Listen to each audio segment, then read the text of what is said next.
বিএনপির সভাপতিকে পিষে মেরে পালালো ঘাতক ড্রাইভার।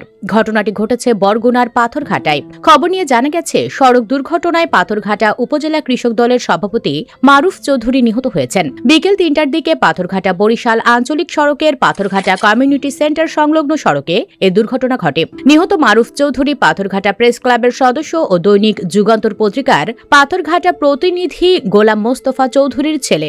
পরিবার ও স্থানীয় সূত্র জানায়, দুপুরে বাড়িতে খাবার খেয়ে মারুফ চৌধুরী মোটরসাইকেল নিয়ে বের হন। কিছুক্ষণ পরেই তিনি সড়ক দুর্ঘটনার শিকার হন। পরে স্থানীয়রা তাকে গুরুতর আহত অবস্থায় উদ্ধার করে পাথরঘাটা উপজেলা স্বাস্থ্য কমপ্লেক্সে নিয়ে যান। সেখানে তার অবস্থার অবনতি হলে উন্নত চিকিৎসার জন্য বরিশালে রেফার করা হয়। বরিশালে নেওয়ার পথে সন্ধ্যা ৭টার দিকে পিরোজপুরের ভান্ডারিয়া এলাকায় পৌঁছালে তার মৃত্যু হয়। এ বিষয়ে পাথরঘাটা থানার ভারপ্রাপ্ত কর্মকর্তা মং চেনলা জাগো নিউজকে বলেন, সড়ক দুর্ঘটনায় পাথরঘাটা উপজেলা কৃষক দলের সভাপতি মারুফ চৌধুরীর মৃত্যুর খবর শুনেছি, তবে দুর্ঘটনার সুনির্দিষ্ট কারণ এখনো জানা যায়নি। মৃতের বাড়িতে পুলিশ পাঠানো হয়েছে।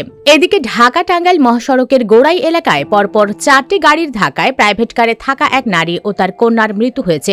সন্ধ্যায় মির্জাপুর উপজেলার গোড়াই ফ্লাইওভারের পূর্ব পাশে দুর্ঘটনাটি ঘটে। নিহতরা হলেন ফেনী জেলার জিসান কবির টিপুর স্ত্রী সাদিয়া কবির এবং তার ১০ মাস বয়সী কন্যা তাজরিয়া কবির পিয়ম। পুলিশ ও প্রত্যক্ষদর্শীরা জানায়, সাদিয়া কবির টাঙ্গাইলে একটি বিয়ের অনুষ্ঠান থেকে প্রাইভেট কার যোগে ঢাকা মিরপুর যাচ্ছিলেন। তাদের বহনকারী সাদা রঙের প্রাইভেট কারটি ঢাকা টাঙ্গাইল মহাসড়কের গোড়াই ফ্লাইওভারের পূর্ব পাশে পৌঁছলে সামনে থাকা ঢাকাগামী একটি ট্রাকে সজোরে ধাক্কা দেয়। পরে প্রাইভেট কারটিকে পেছন থেকে আরেকটি প্রাইভেট কার ধাক্কা দেয়। একই সময়ে আরেকটি বাস লাল প্রাইভেট কারটিকে ধাক্কা দেয়। এতে সাদা প্রাইভেট কারে থাকা সাদিয়া কবির ও তার কন্যা ঘটনাস্থলেই মারা যান। এই ঘটনায় মহাসড়কে যানজটের সৃষ্টি হলে পুলিশ গিয়ে রেকারের মাধ্যমে গাড়িগুলো সরিয়ে নিয়ে যান চলাচল স্বাভাবিক করে। ট্রাকটি জব্দ করে থানায় নেওয়া হয়েছে। ট্রাকের ড্রাইভার পলাতক রয়েছেন।